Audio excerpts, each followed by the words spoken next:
Hey, you're watching episode number 2 of the De-addiction series. Let's begin.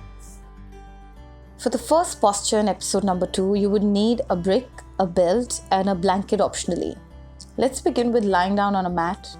As you connect to the earth, let's take in a few good breaths. Inhale and exhale, making it smooth, deep. And once you find your center, let's begin by sliding a brick horizontally under the sacrum, which is a wedge-shaped bone under the base of the spine, giving you a great sound foundation. This brick will increase the challenge in the posture and amp up the hip opening as well. As we keep both legs straight, loop the belt behind the sole of the right leg.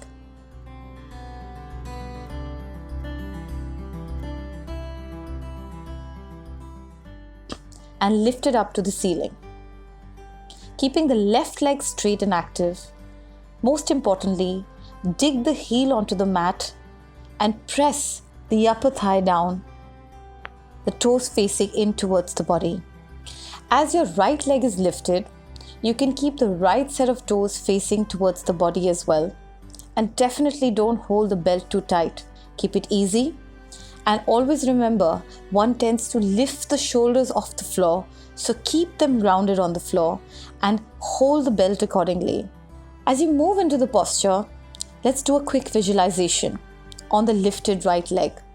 Imagine a stream of breath flowing in a column connecting the right sitting bone and the right inner heel. With smooth inhalations and exhalations, you are releasing the tightness in the entire back of the leg. Spending about 1 to 2 minutes, releasing and even activating that leg. Enjoy this beautiful posture, Supta Padangusthasana 1, with the brick under the sacrum.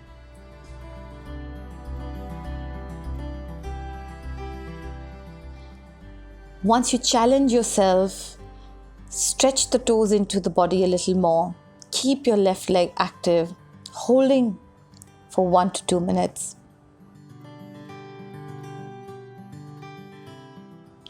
Let's release the right leg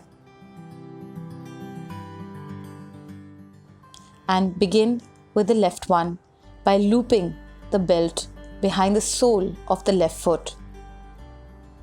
As you press the sacrum against the brick, make sure there is no pain and you do not hamper any alignment. If that is happening, then you could do the same posture without a brick under the sacrum.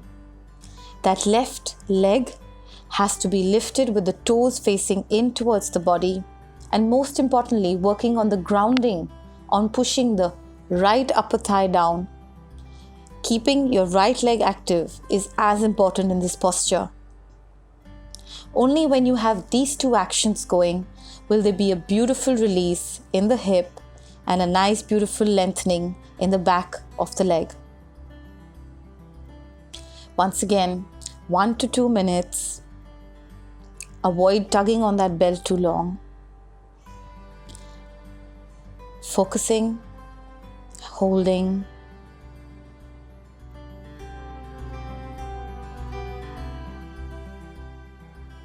And as you spend that time in this posture, you're now ready to release and move in to the second one.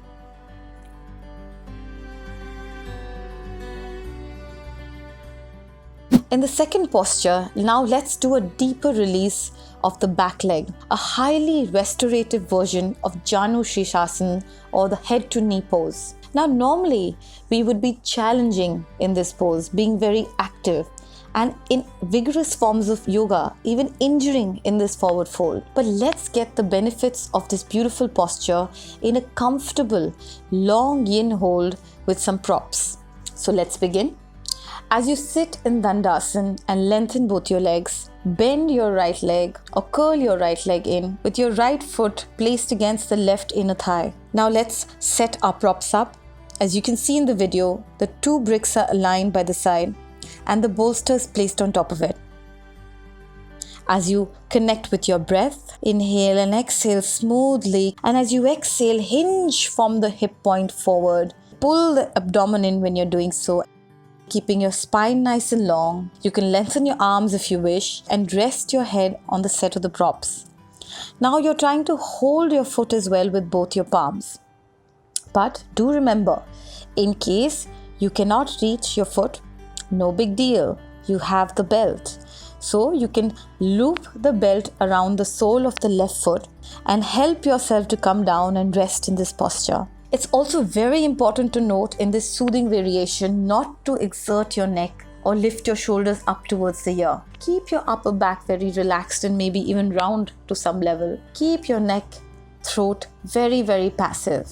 And as you exhale, always focus on how the abdomen is synchronized with that exhalation, moving inwards towards the lower spine.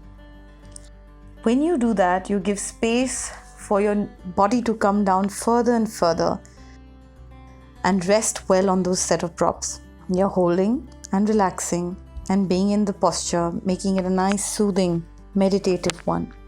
Enjoy that sense of grounding. Enjoy the calm in the nerves. And when you're ready, walk your palms back very gently, vertebrae by vertebrae, making sure that you do not jerk your spine. And once you sit up, try and be there for good 10-15 seconds before we move on to the other leg.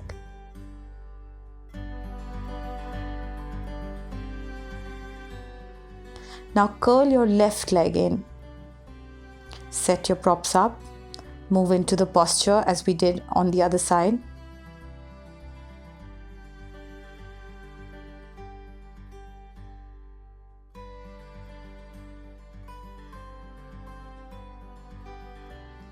Keep holding the posture. Use the belt if necessary. Be in it and enjoy the posture for a good 1 to 2 minutes.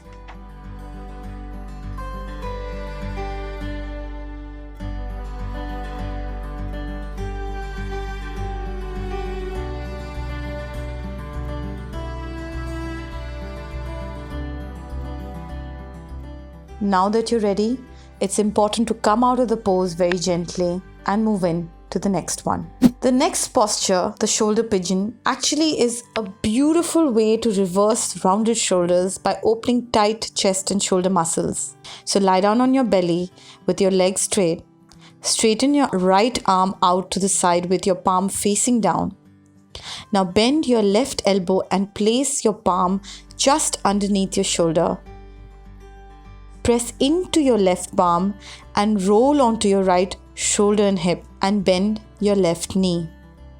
Place your left foot on the floor outside of your right thigh so that your left knee points up towards the sky. Holding for about good 8 to 12 breaths.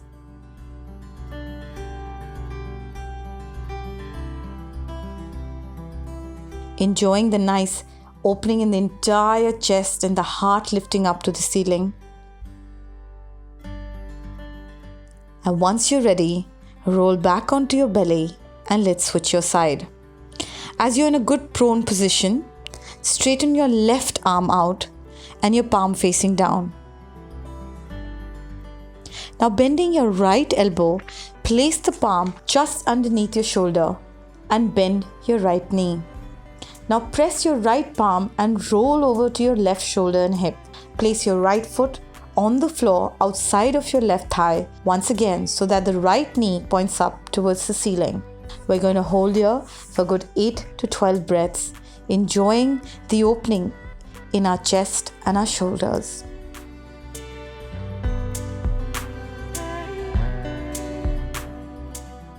And once you're ready, roll back onto your belly. Let's move in to the next posture.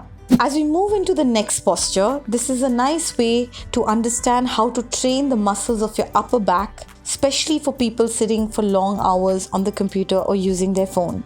Now learn how to loop the yoga belt as well. Moving that belt from under, looping it over that little metal piece.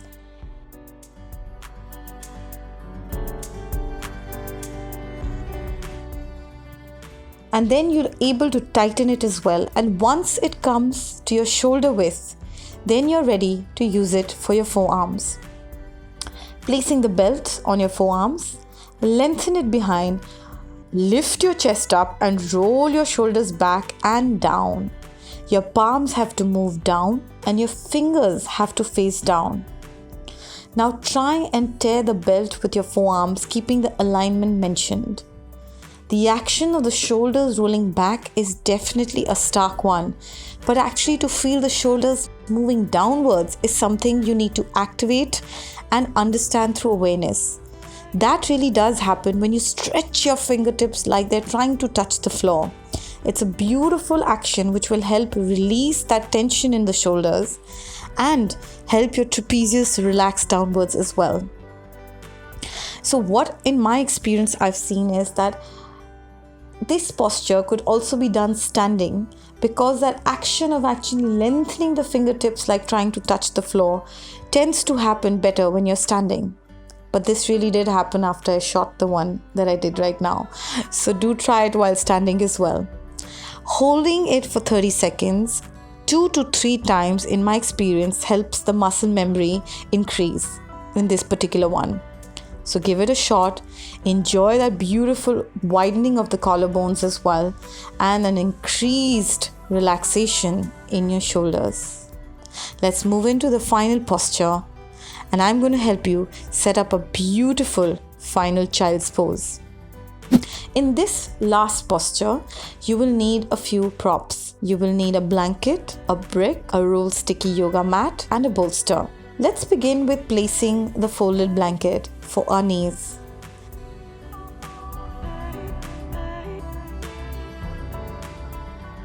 Then place that brick horizontally, planting the sticky mat over it, and then the bolster above it.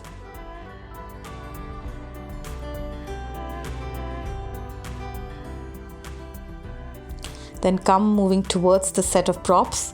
Open your knees wide and make sure that when you're moving forward, the entire abdomen and chest feels a nice length and a support to the props by resting the entire organs onto that bolster.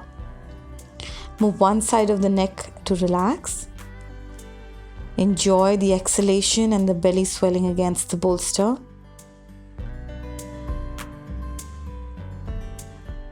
You can even move your neck onto the other side if you wish, but do make sure you hold this posture for good 5 to 7 minutes, as is the last one and your final deep relaxation.